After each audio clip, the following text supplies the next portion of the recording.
Please be seated.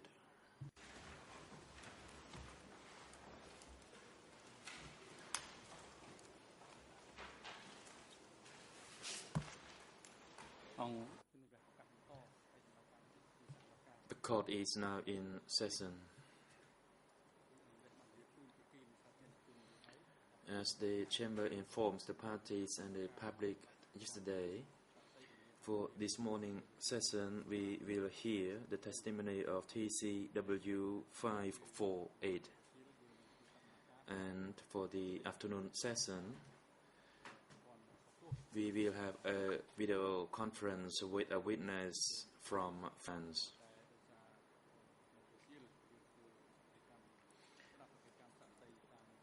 As we will have the afternoon session for video conferencing, for this morning witness, we will have him coming over again tomorrow for tomorrow morning session. Mr. Dao and San, could you report the attendance of the parties and individuals to today's proceeding? Dao and San, Mr. President, for this morning's proceeding, all parties to the case are present except Mr. Sun Arun, who is absent due to his health reason. Nuji is in the holding cell downstairs based on the decision of the trial chamber concerning his health. As scheduled and as informed by the President, the witness TCW 548 is ready to be called. This witness took an oath already yesterday, that is the 20th of May 2013. The witness also confirms to his knowledge and ability he has no relationship by blood or by law through any of the two accused or any of the civil parties recognized in this case. This witness does not have a duty counsel, and we do not have a reserved witness for this morning session. As for the afternoon session, that is the hearing of TCW 277 through video conferencing, has confirmed that this witness has no relationship by blood or by law through any of the two accused or any of the civil parties recognized in this case. The afternoon witness will take an oath before the commencement of the testimony this afternoon. The AV unit already informed that all the equipment has been set up properly. President, thank you. Court officer, could you invite TCW 548 into the courtroom?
President.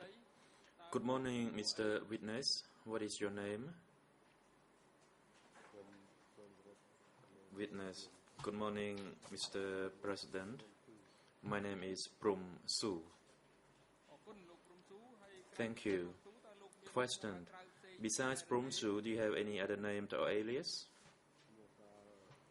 Answer. When I was at school, my name was Sun Lươn.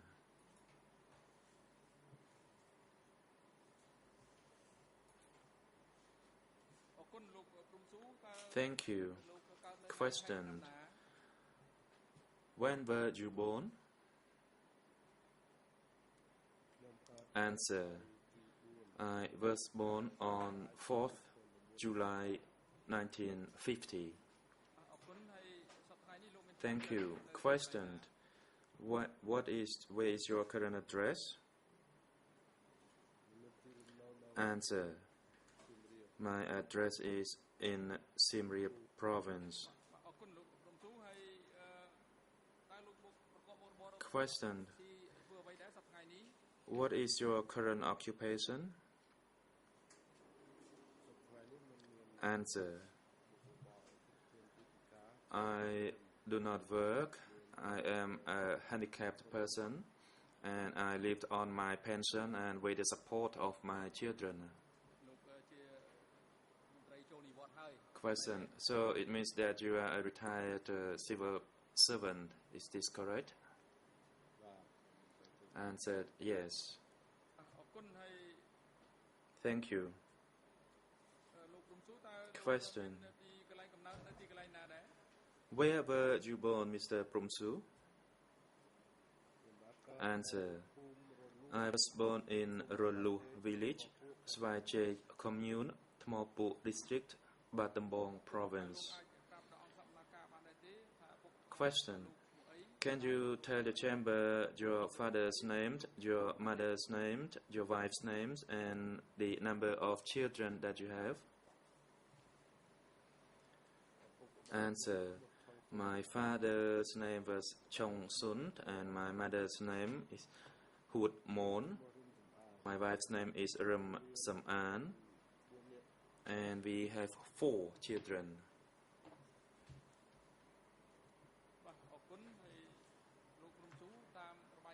Thank you, Mr. Promsu.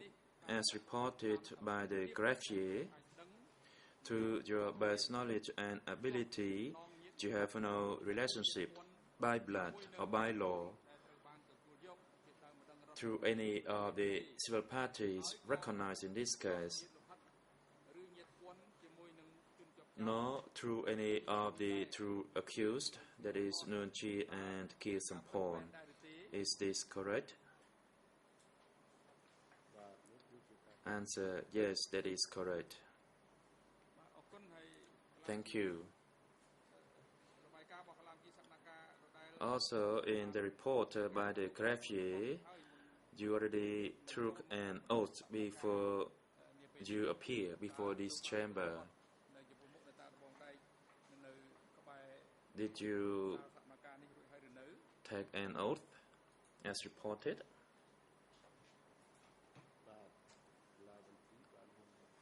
Answer. Yes, the greffier took me to make an oath already. Thank you, Mr. Promsu. And as a witness appearing before this trial chamber, we would like to inform you of your right and obligation as follows. Mr. Promsu, regarding your right as a witness before this trial chamber, you may refuse to respond to any questions or comments that would incriminate you, that is your right against self-incrimination, which means if you think your response may incriminate you. Now, for your obligation as a witness before this trial chamber, you must respond to all the questions put to you by any of the parties or any judge of the bench, except in the case of the right against self-incrimination. And as a witness, you must tell the truth that you have heard, have experienced, or have witnessed directly of the events related to the questions put to you by any of the parties and judges of the bench. Do you understand your right and obligation? Answer. Yes, I understand it. Thank you. Mr. Promsu, have you ever interviewed by the investigator of the Office of the Co-Investigating Judges in the last few years? If so, how many times and where did it take place? Answer. I was interviewed by the investigation team in Siem Reap province in 2009.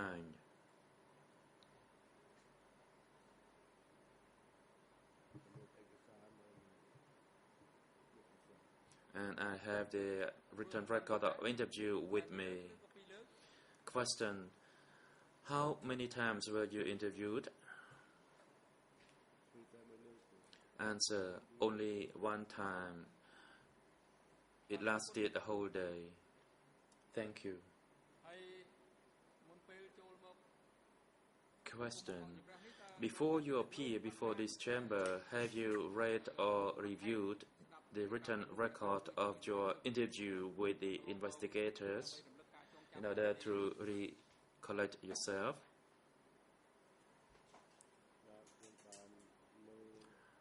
Answer: yes, I read and reviewed the record. Question: to your best knowledge, can you tell us whether the written record of interview that you have read and reviewed in order to refresh your memory is consistent with your responses that you gave to the investigators in 2009? Answer: yes. It is correct. For that reason, I signed on the record of interview. Thank you. And Mr. Prumsu, before you respond to the question, please pause a little bit until you see the red light on the tip of the microphone or on the console. Red light means the microphone is operational and you can begin speaking when you see the light, so that your voice will go through the system, both inside the courtroom and through the gallery, as well as to the interpretation booth.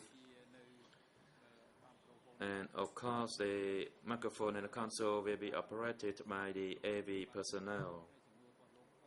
This is in order for you to provide a complete response with a proper interpretation. The floor is now given to the prosecution to put questions to this witness. And we would like to inform that both sides of the bench will have half a day each. That is, the prosecution and the lead co-lawyers will have this morning session, and for tomorrow morning session, the floor will be given to the defense teams. Prosecution. Thank you, Mr. President. Good morning, Mr. President, Your Honors, and everyone. Good morning, Mr. Witness Prumsu. My name is Chobwan, representing the National Prosecutor. And to my right is Mr. Delisa, representing the International Prosecutor. We have some questions for you regarding the Democratic Cambodia regime and your experience living through the regime. First, I'd like to ask about some of your backgrounds prior to 1975. You have been asked by the President whether you have read or reviewed your written records of interview that you made with the investigators. My question is whether you have that record with you. We have an additional copy here if you don't have one.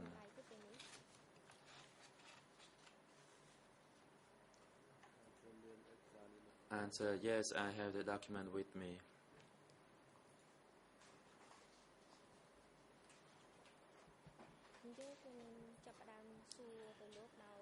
Question. Then I'll commence my questioning to you, and from time to time I will refer to that written record of interview. In your written record of interview dated 24 November 2009, you stated that probably in late 1971, Angka assigns you to be propagandist. That is in question answer number 1. My question is the following. As a propagandist, what did you do? Answer. At that time, I was living in Ravieng district in Twai Damnat village, and Angka assigned me to propagandize in the base, that is in Ravieng district, in particular in Lavia Trasang, which was a distant commune adjacent to Kampong Thom province. It was the last commune within that district, and I would propagandize to the villagers to have a stable stance, political stance, and not to flee from the area. Thank you. Question. Also, in your response to that question, you mentioned Angka. What do you mean when you referred to Angka in that statement? Answer. It referred to the leadership level above me, that is the Sector 103.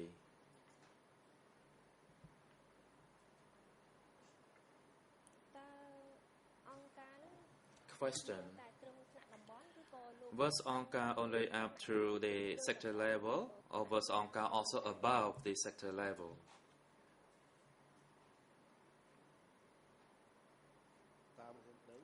Answer.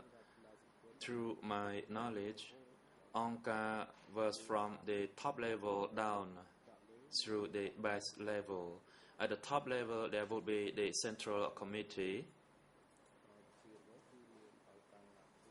and then there would be the Angka at zone and at sector level. This is based on my understanding. Thank you. Question.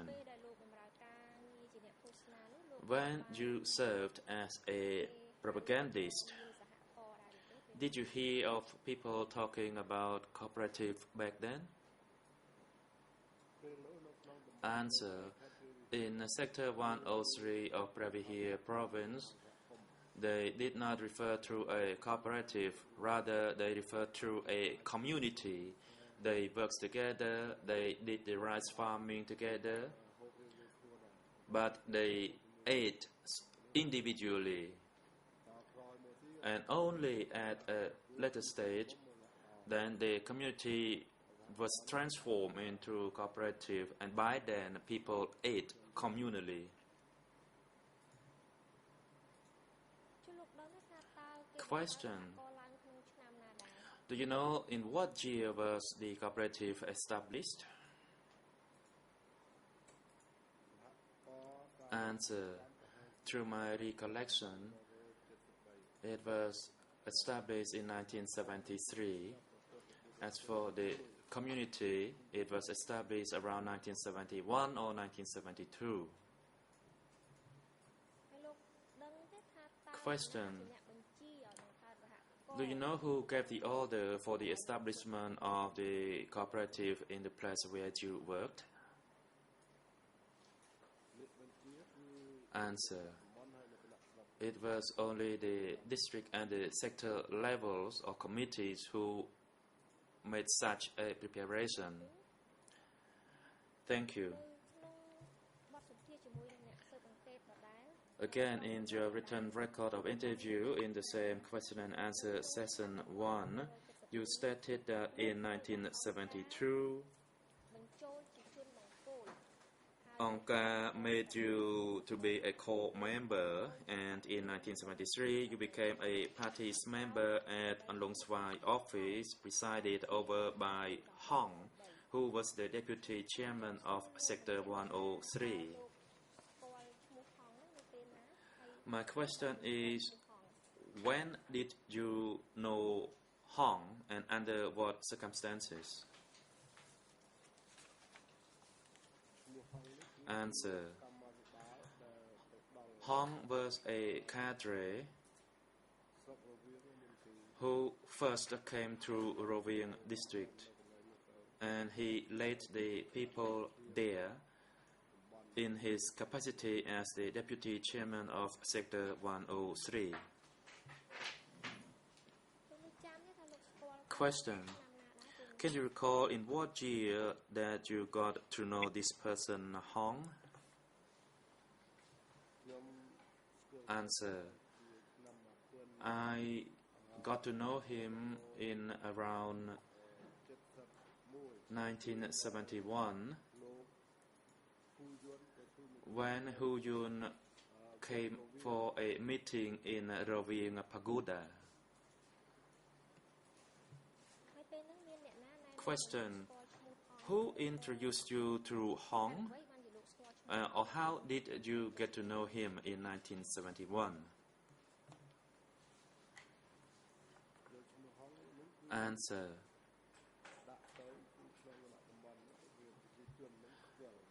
Everybody knew that he was within the sector level because he also called me for the study session. He was part of the base Onka group. Thank you. Question. I'd like you to shed some light on Sector 103. Can you tell us Sector 103 whether Sector 103 covered a number of areas or provinces? Answer. Sector 103 extended completely over Pravihir province and the Steng Trai province, that is the areas to the west of the Mekong River.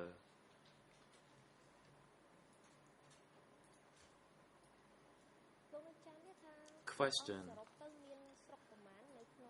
Can you recall how many districts there were within Sector 103?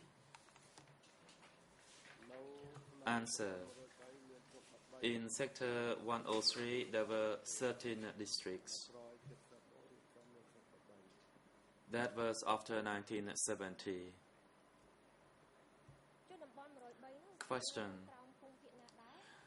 Under which zone was Sector 103 located, or was it autonomous? Answer. Sector 103 was autonomous and under the direct supervision of the center.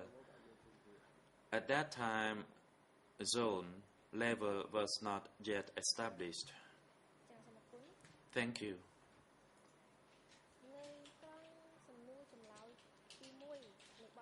Again, in your question answer 1, you stated that Onka assigns you to work in the agricultural office, in the commerce office. My question is, prior to 17 April 1975, was the Sector 103 Commerce Office involved in dealing with particular matters?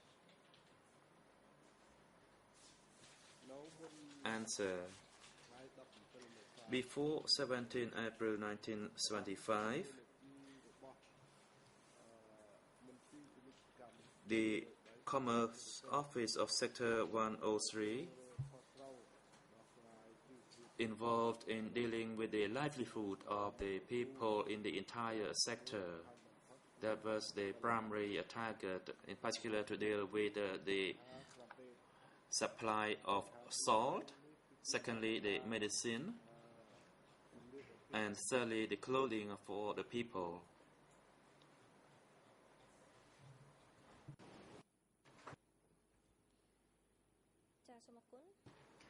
Question. Thank you very much. Before I move to the next topic, I would like to ask you, between 1971 and 1975, had you ever met with any senior leaders of the Khmer Rouge, either meeting during sessions where speeches were made in your sector?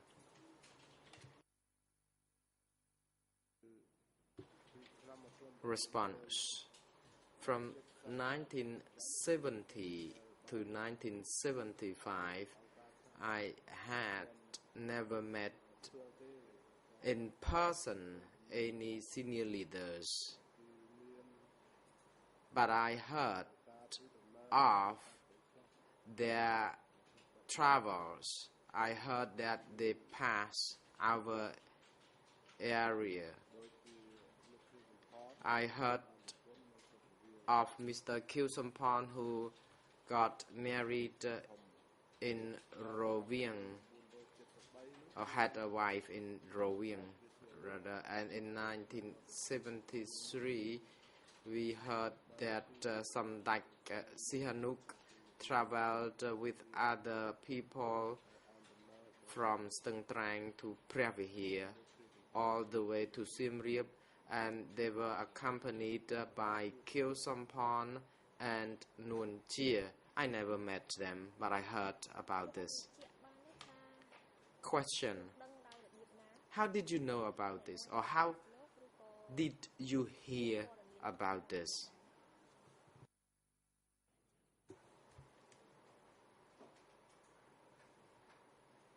Response. I heard from people in the base, for example, people in Rovieng district or in Songkum Thmai district, who briefed me. Question. Thank you. The final question before I move to the new topic is, did you ever see Mr. Khieu Samphan before April 1975 or during the period of Democratic Cambodia? Response. No, I didn't. I never met him in person, although I knew he got a wife in Rovieng. I never met him or his wife in person, but I knew that he was an intellectual, a person who graduated with a law degree in France. Question. Thank you. I would like to now move to the topic of forced evacuation. On the 17th of April 1975, where were you?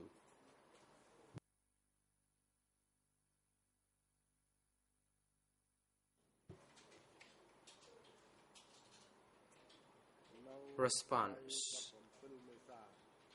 On the 17th of April 1975, I was at the Commerce Office at Rovieng district of Preavihir. Question. Thank you. Under your statement of the same record on question and answer number 15, when you were asked this question about the people who were transferred to Sector 103, where were they from?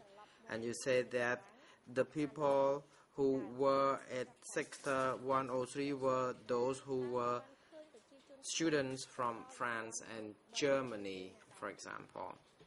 My question to you is, when did you see these evacuees coming to Sector 103? Response.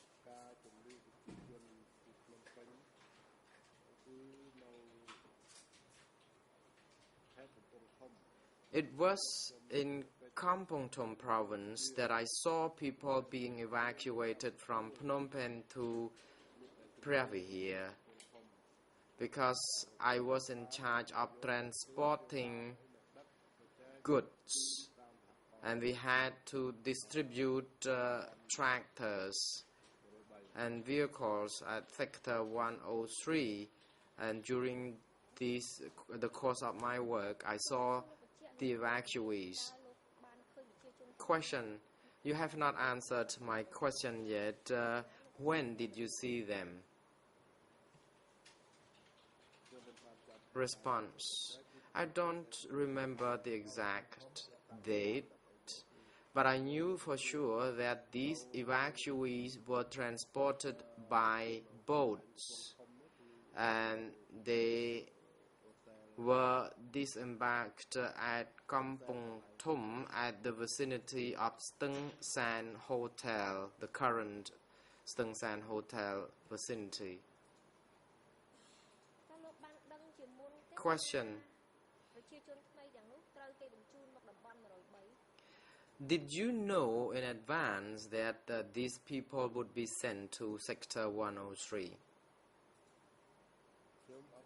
Response. No, I didn't. However, whenever the plan was made and carried out, commerce section would be tasked with distributing all the foods and commodities for the use of the people, for people to use in Sector 103. Question. You were asked this question, where these evacuees were from, and you said they were from Phnom Penh, the majority of whom were sent from Phnom Penh. How did you know they were from Phnom Penh? Response. I knew this because I had to receive them in Kampong Thom.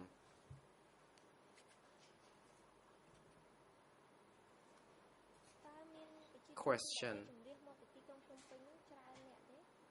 How many people were sent from Phnom Penh at that time? How many families in total, if you still remember? Response.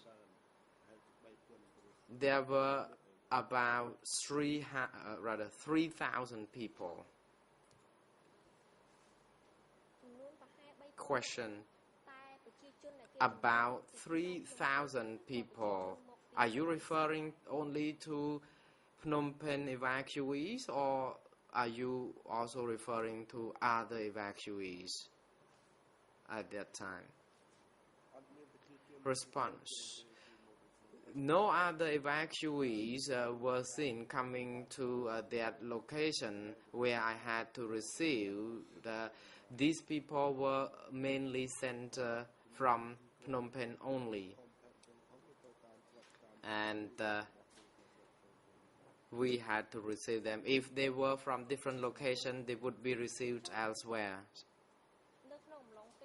Question. Thank you. During the evacuation, did you know whether cadres of Sector 103 would be instructed on how to deal with the evacuees?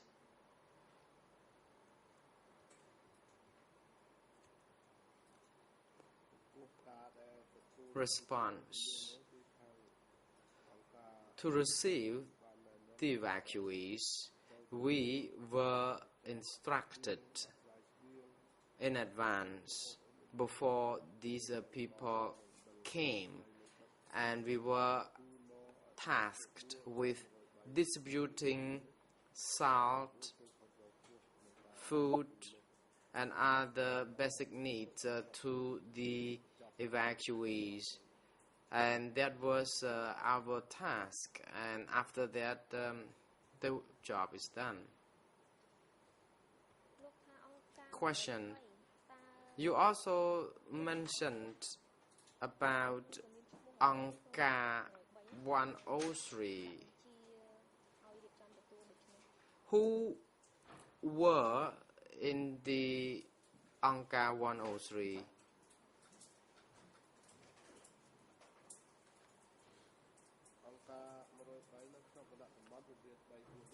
In the sector level of leadership, there were a few people, and people who were in charge of evacuating the people from Phnom Penh was including Hung. Hung ordered me to distribute food to these people, distribute materials as well and supplies. Question. Were the supplies adequate for 3,000 evacuees?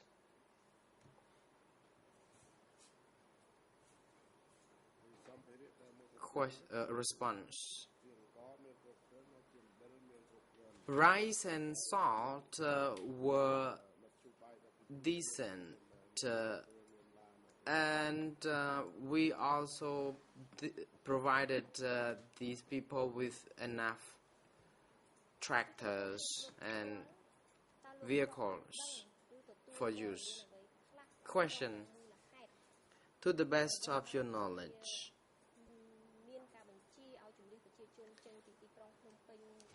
were you aware why there was an order to evacuate the people from Phnom Penh?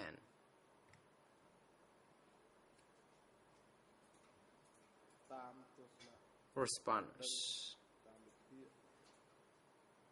Based on my knowledge and analysis,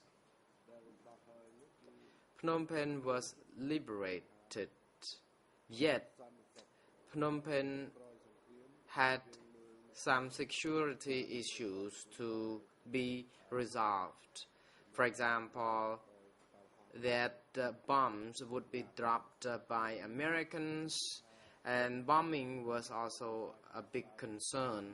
And most importantly, food was a part of priority for Angka to ensure that people had enough to eat, and for that people may have to be evacuated. Question. You also mentioned about the students from France and Germany, for example, who had to be transferred to Sector 103. My question to you is, were these people, these returnees, sent to Sector 103 simultaneously when the evacuees were sent from Phnom Penh?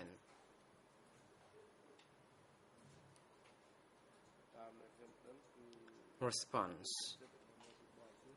The students who were from abroad were sent to the sector at a later date, and Angka arranged to have them transferred to Sector 103 subsequently. Question. Thank you. Regarding the evacuees from Phnom Penh and Khmer returnees to 103, Sector 103, were they obliged to produce their biographies upon arriving at the Sector 103? Response. I don't know about this. People were dispersed or sent to cooperatives. Biographies could have been taken, but they could have been made to produce these biographies in each or respective cooperative. Question. Thank you. Now, with regard to the new people who were evacuated to Sector 103, and I may refer to your statement in Q&A number 17. You said this: those evacuees worked in different cooperatives, and some of skilled people were assigned to work in workshops as lathe operators. Most of these new people died of starvation and disease. My question is, why most of these new people died of starvation and disease?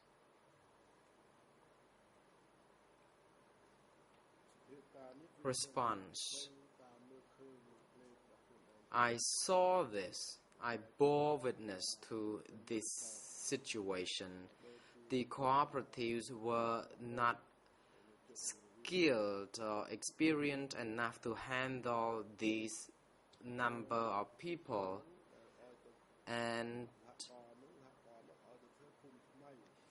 when people were sent to cooperative, they were later on transferred to work at Thmai village.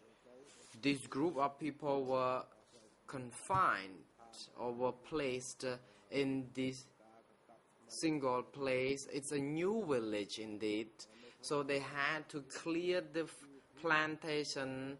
They need to clear the forest for paving way for plantation, and it was not easy because it was not like sending people to the old village where you would make the most of the fruit trees and available plants, but here they were sent to a different place so that they could be self-sufficient. But after a while, they were reintegrated into the old village to mingle with the old villagers.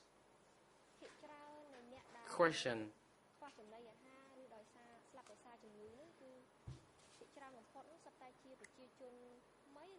were most of the people who died of starvation and disease the new people, or were there some base people as well included?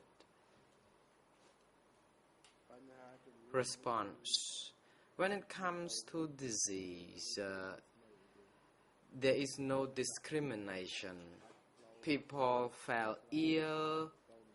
When medicine was scarce, then people could not be saved on time.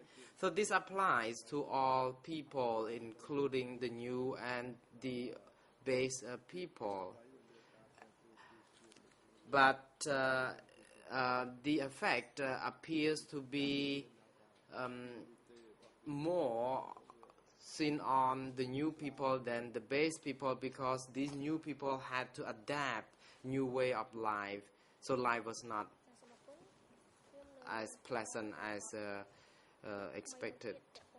Question: thank you. I would like to move to another topic, which is about commerce sector, or rather commerce office of sector 103.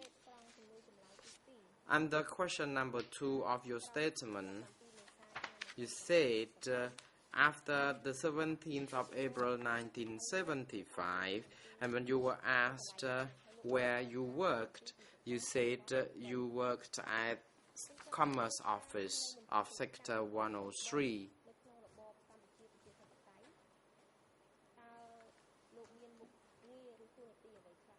What did you do in that commerce section?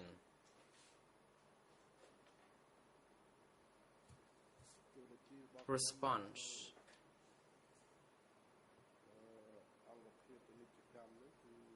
in the commerce unit, indeed, after I had been discharged from the hospital after I got injury, I was assigned new task at Sector 103 in the commerce section to prepare the inventory, the list of commerce and distribution.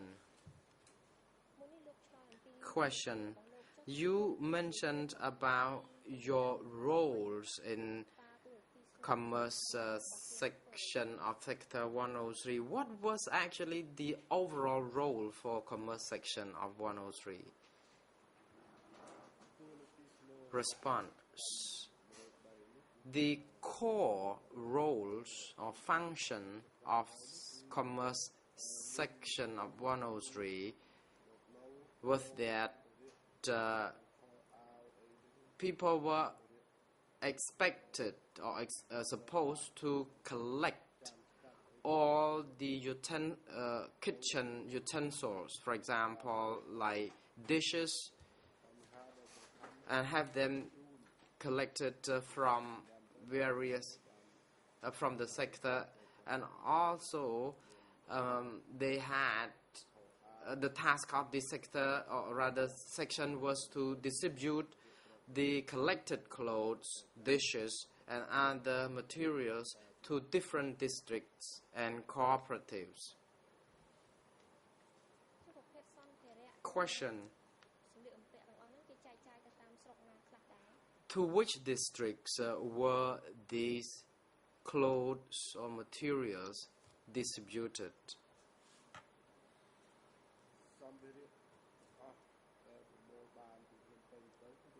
The materials, items collected from Phnom Penh in particular, were distributed to districts and cooperatives, and the distribution amount varies according to the size of districts and cooperatives.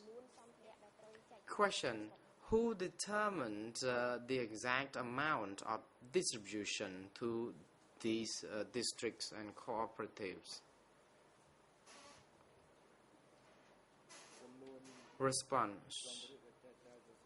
The amount of materials to be distributed to districts and cooperatives, the decision was made by group, including the superiors of our section, and on some occasions we received orders from sector level regarding this distribution.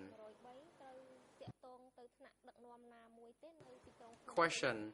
Do you know to whom Sector 103 had to report regarding the materials to be distributed to districts?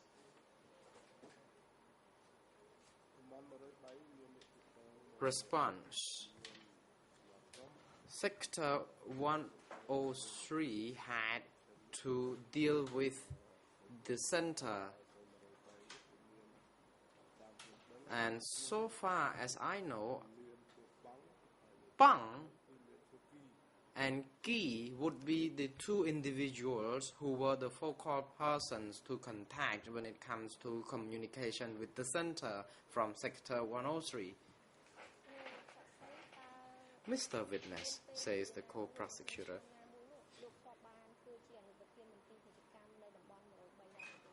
at any point in time during this period, were you ever promoted to become the head of commerce section of Sector 103?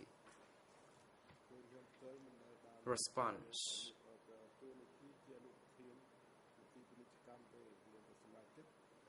Neither had I ever been promoted as the chairman of commerce section or deputy chairman of the section, but I was once the member of the section for sure, and I was working with Rit, who was the person also in charge.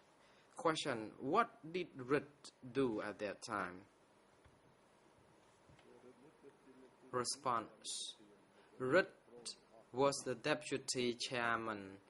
He was overly in charge of transportation, warehouses, and also overall administration and arrangement. And I can say that he was overally in charge of this commerce section, and above him it was Hong. Question. So is it fair to say that Hong was the head and then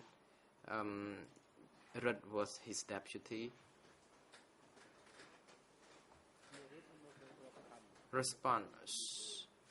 Rut was the deputy head of the commerce section when Hong was the chairman of the sector level.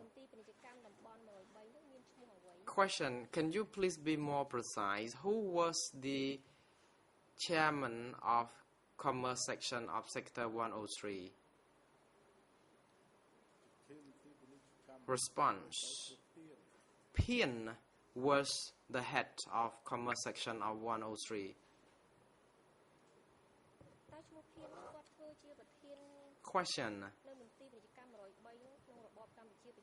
Was Pien the all-time chairman of commerce section of 103, or was another person appointed as his successor during this entire period of Democratic Cambodia? Response. I may have to talk about this in detail. Pien at the beginning was in charge of commerce section at K1.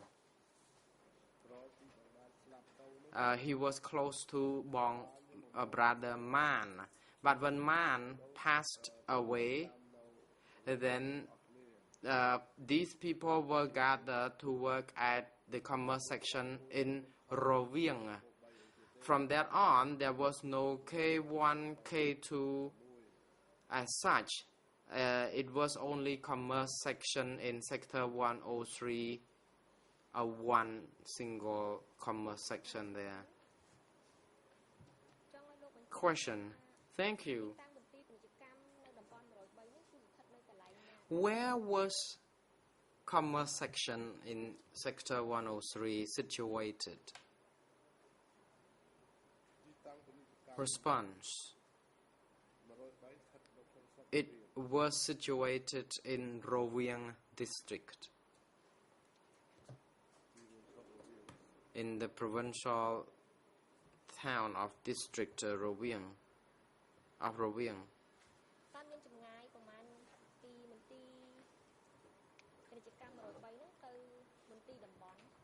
Question. How far was it from commerce office to the office of the sector? Response. It was about 15 kilometers because sector office was in Tum Loap district when commerce office was in Rovieng district. Question.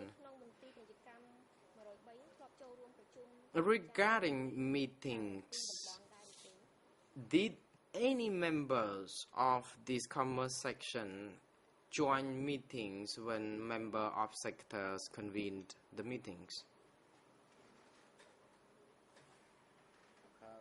Response. Commerce section staff or people had to attend meetings and assemblies like other members of other offices with the sector level. Question. Were meetings and assemblies frequent, or how often were these events conducted? Response. Assembly would be convened once every 3 months, and there would be some other urgent meetings, the meetings that would be called on own initiative of the sector secretary. Question. Were district chiefs also invited in these kind of rallies or assemblies or meetings? Response.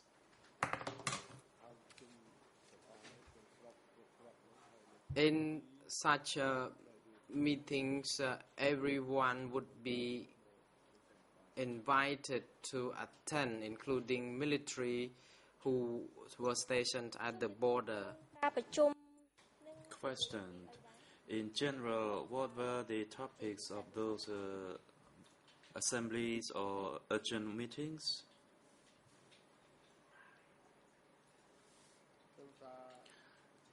Answer. The content of the assemblies or the meetings were first, the implementation of the 3.5 tons to 7 tons per hectare based on the assigned duty. This means that we had to conduct a storm attack to achieve the best production as possible, and it applies to both to the military and also to the civilians. And that would be under the leadership of the district level. As for the other offices, including the Commerce Office, they had to engage in their work and perform the duty to their best. Thank you. Question. Regarding the Commerce Office in Sector 103, did it have its own office in Phnom Penh? Answer. To my knowledge, there was an office in Phnom Penh situated near the riverbank. The purpose was for the transportation of goods by car or by boat.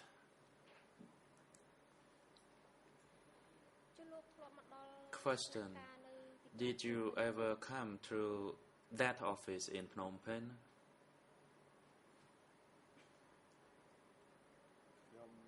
Answer. Yes, I went there once when we transported the injured. It was during the New Year, so I had to accompany those injured people to Phnom Penh. That was on the 17th April. My last question to you is the following. The cadres at Sector 103, through your knowledge, you were assigned to work in the office in Phnom Penh. Who were they? Answer. Through my knowledge, the cadres who came to station in the office in Phnom Penh were all arrested.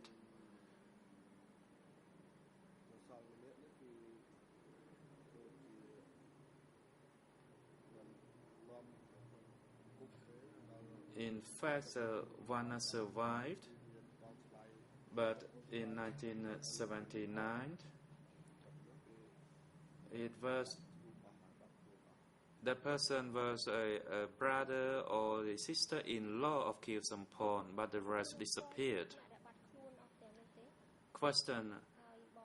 Can you recall the names of those who disappeared? And regarding the elder-in-law of Khieu Samphan, what was the name?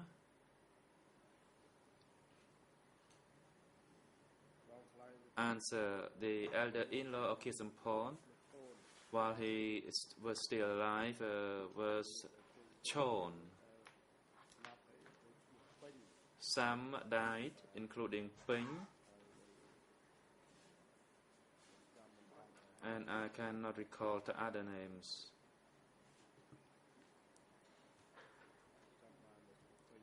I only can recall the name of Ping. Thank you, Mr. Witness and Mr. President. I conclude my part, and I would like now my international colleague to continue. President, thank you. Yes, you may proceed.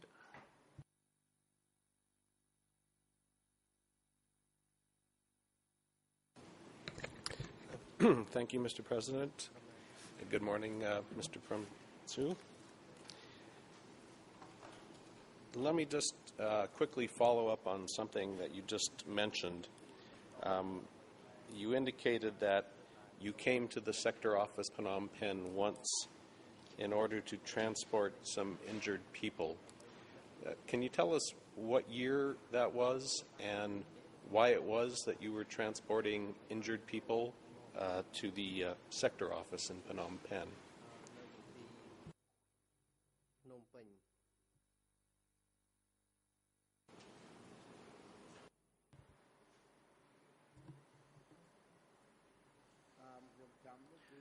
As I recall it, it was on the New Year's Day, and the rest were busy in the celebration of the New Year, so that I accompanied a medic by the name of Chon with the injured people. And I believe that was in 1975, and the road was pretty rough back then. So I came along with a medic named Chon. Then they went to the 17th April hospital.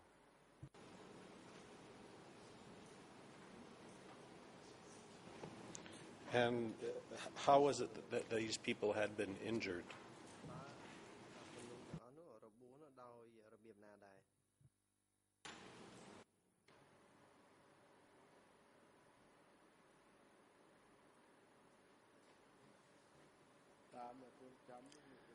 Through my recollection, the injuries were actually accidentally shot. It was not the injuries from the battlefield.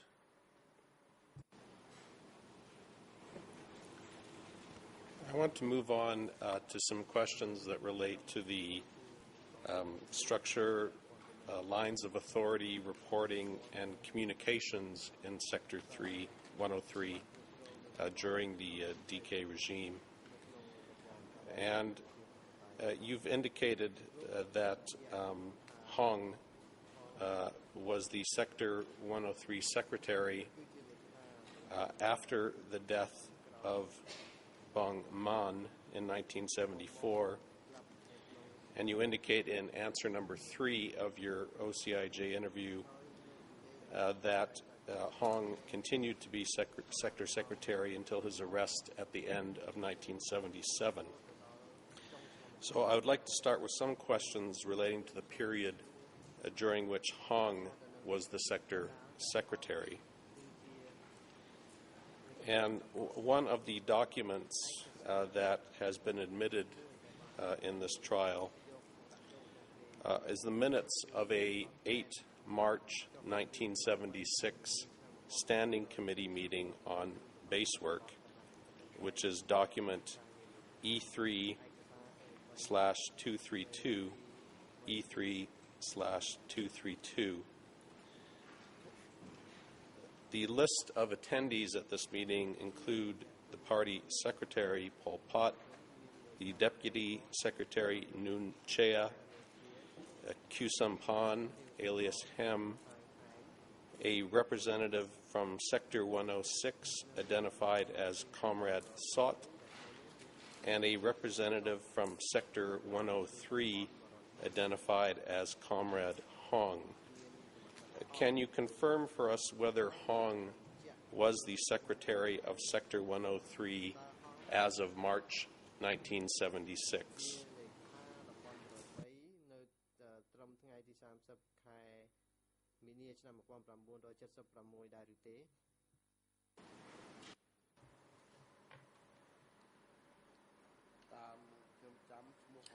Through my recollection, Hong had been appointed in that position prior to 1971 after the death of Brother Man. So, in fact, after the death of Man, he was in the acting position. And of course, by 1976, he was a full-fledged chairman of the sector. Bong Man died probably in late 1974 because I was injured and upon my return he died. Were you aware during the Democratic Kampuchea period that Sector Chairman Hong made trips to Phnom Penh to meet with the party leaders there?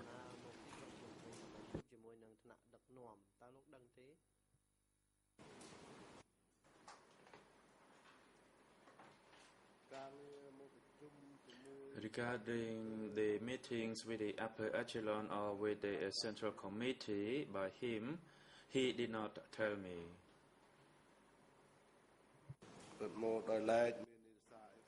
He came along with his messenger by a vehicle, and during his absence there will be someone acting in his capacity in the office. And can you tell us approximately how often was Sector Chairman Hong absent from the sector?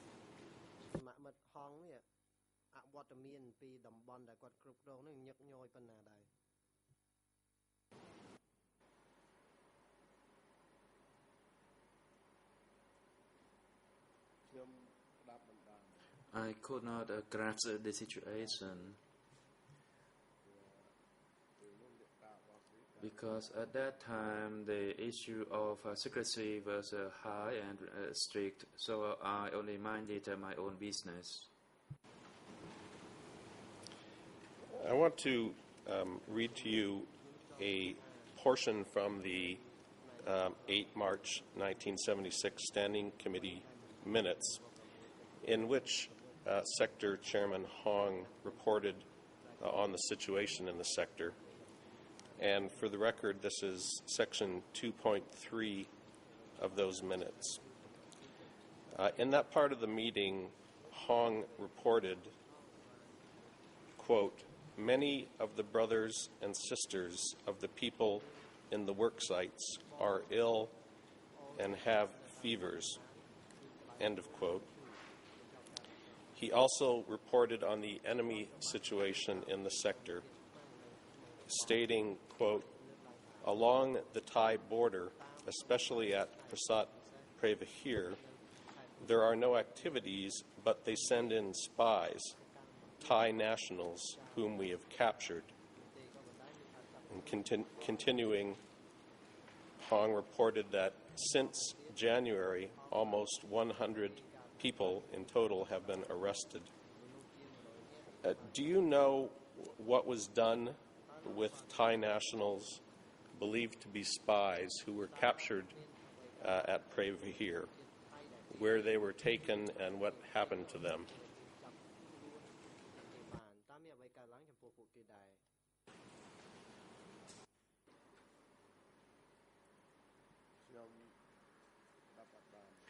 No, I did not grasp the situation regarding the arrest of the Thai people.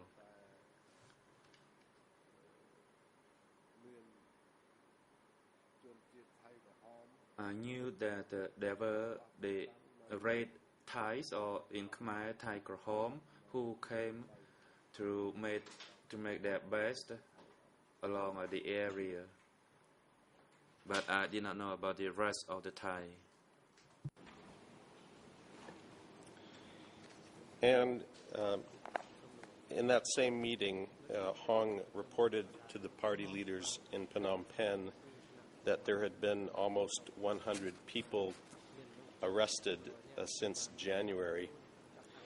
I want to refer you to answer number 14 of your OCIJ interview, in which you made the following statement, quote, "When Ta Hong was the chairman of the sector, there were also arrests of teachers, government officers, and cadres who had political tendency. However, the arrest was in small scale," end of quote. Who were you referring to when you stated that government officers were arrested during Hong's period as sector secretary? តើអ្នករដ្ឋការនេះសំដៅលើនរណាដែរដែលនៅពេលនោះលោកនិយាយថាចំនួនតាហងនោះជាប្រធានតំបន់នោះមានការចាប់អ្នករដ្ឋការគឺជានរណា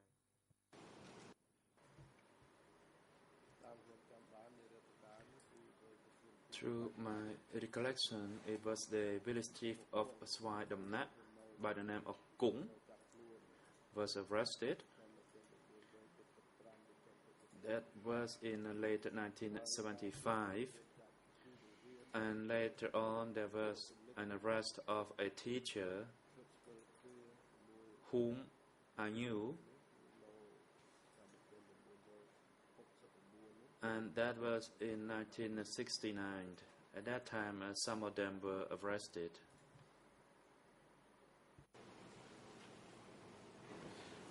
When you said that some of the people arrested were cadres who had political tendency, what did you mean by political tendency?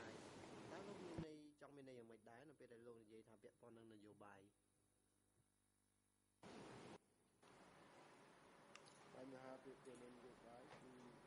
Regarding the political matter, it would refer to their political background or status during the Tribunal regime. That's what I meant by political tendency. That is their previous political stance in the previous regime.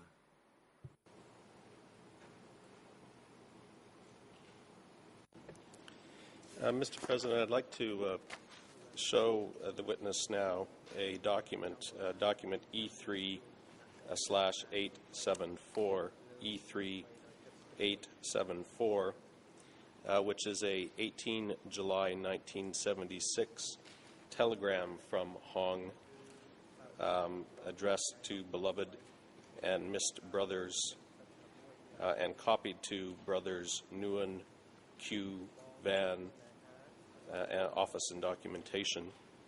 With your leave, I'd like to present that to the witness.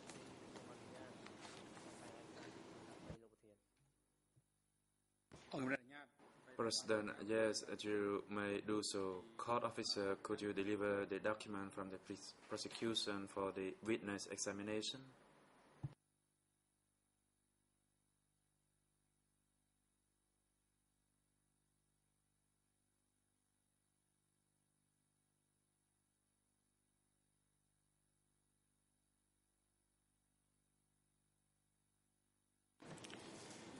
Mr. Witness, the part of this document that I want to direct your attention to is Section 2, and in particular, at the start of the section, it is indicated there is a report regarding a person named Puan, which states, quote, "In the night of 14 July, when the region chief had gone to Phnom Penh and the people at the Commerce Unit were at the Ton Nup Kavang worksite, Puan was at home threatening to rape 5 pregnant women, wives of the Commerce Unit's soldiers.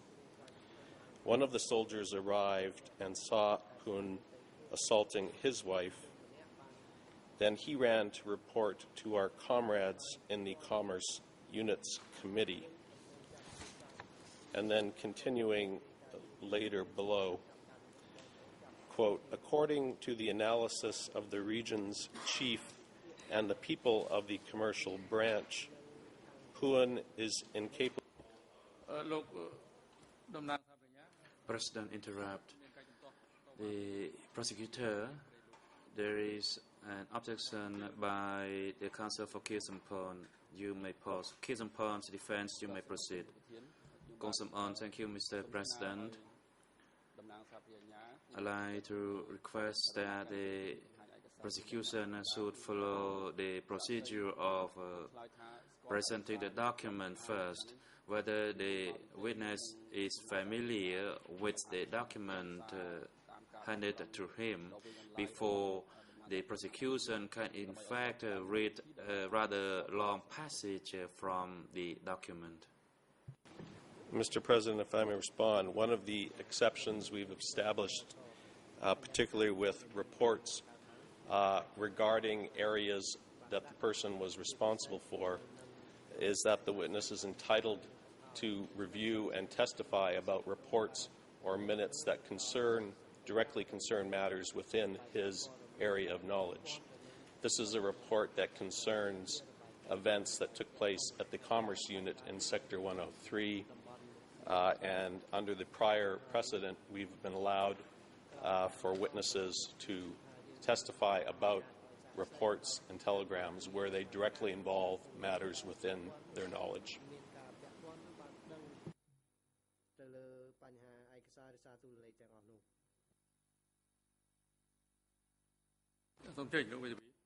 President, Defense Counsel, you may proceed.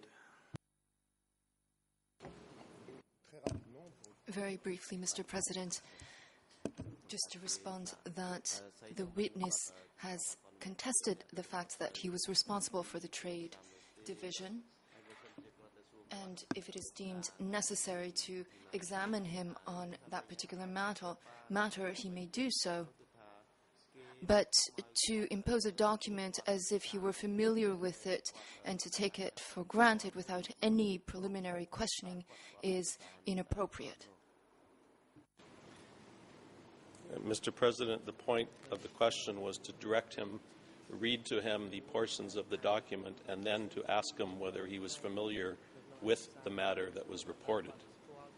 In order to do that, rather than have the witness read on his own the entire document, it seems to me more efficient for us to direct him to the specific sections of the document that concern the Commerce Unit, and I would note concern the Commerce Committee, which he has stated he was a member of.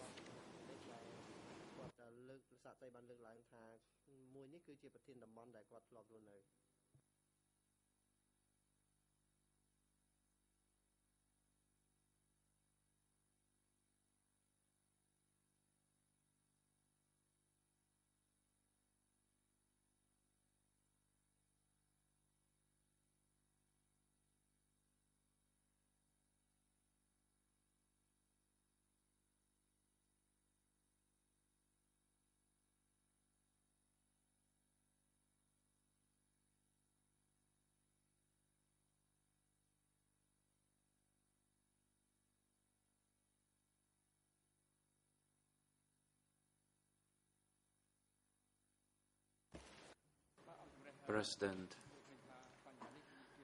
the Chamber is of the view that this is a specific case. It is also related to the task that the witness engaged in, that is the Commerce Office.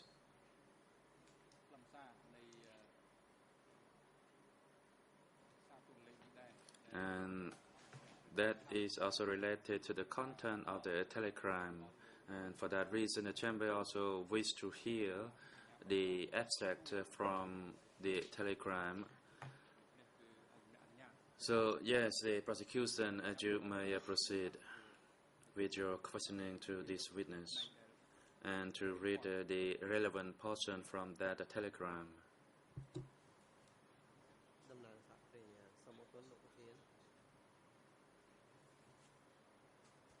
Mr. Witness, I was referring to a section in the middle of Part 2 of the document, which reads, quote, according to the analysis of the region's chief and the people of the commercial branch, Puan is incapable of observing the socialist line.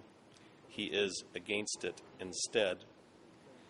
And then towards the very end, in the last paragraph, quote, everybody's comments are the same as the region chiefs, agreeing that Puan has no more revolutionary element. There is no way to change him back. He can only betray us further. Beside the personal point of view of betrayal of the socialist line mentioned above, the only issue is to search for traders' connections and their origin.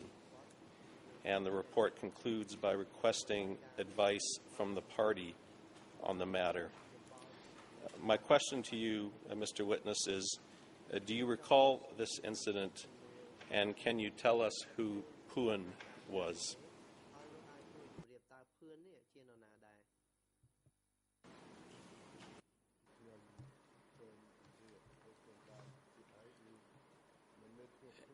As I stated, the name was not Pern, it was Pien. An ethnic minority who was in charge of the commerce section. And for the arrest of that person, I was in fact working in a rice field at the time. By that time, the screening process was done in order to gauge good or bad elements. So I was a bit familiar with this matter. The deputy of the commerce arrested that brother Pien and placed him at the sector security center, which belongs to Bong Hong.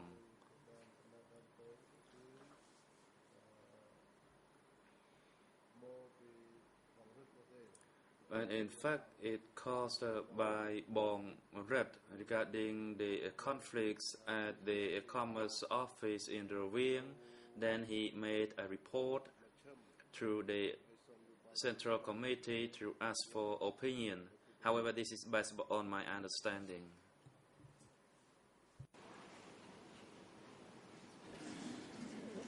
So just so we're clear, the person that's discussed in this report is the person you previously identified, Pien, who was in charge of the Commerce Office. Is that correct?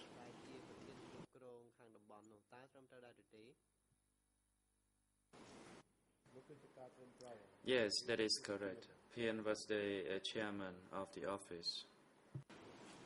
And do you recall what happened to Pien after this report was sent to the leaders in Phnom Penh?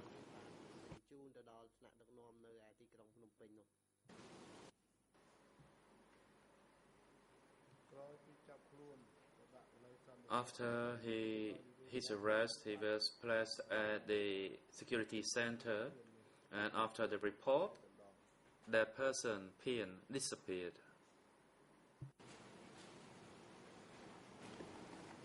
Mr. President, I'd like to move to another document now. I can continue, or we can, if you want to take the morning break now, I'll be moving to a new subject.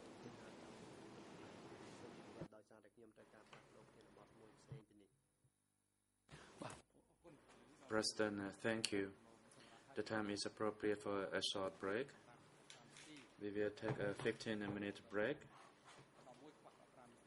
and we return at 11:15.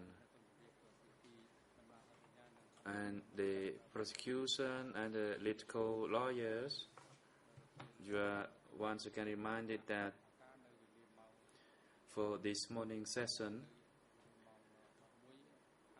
we will adjourn at 10 to 12, as we will commence the afternoon session at 1:20 for the afternoon hearing through a video conferencing. So, and also we shorten a little bit of time of the break this morning. That will be only for 15 minutes. And court officer, could you assist the witness during the break and have him return to the courtroom at 11:15? The court is now recessed.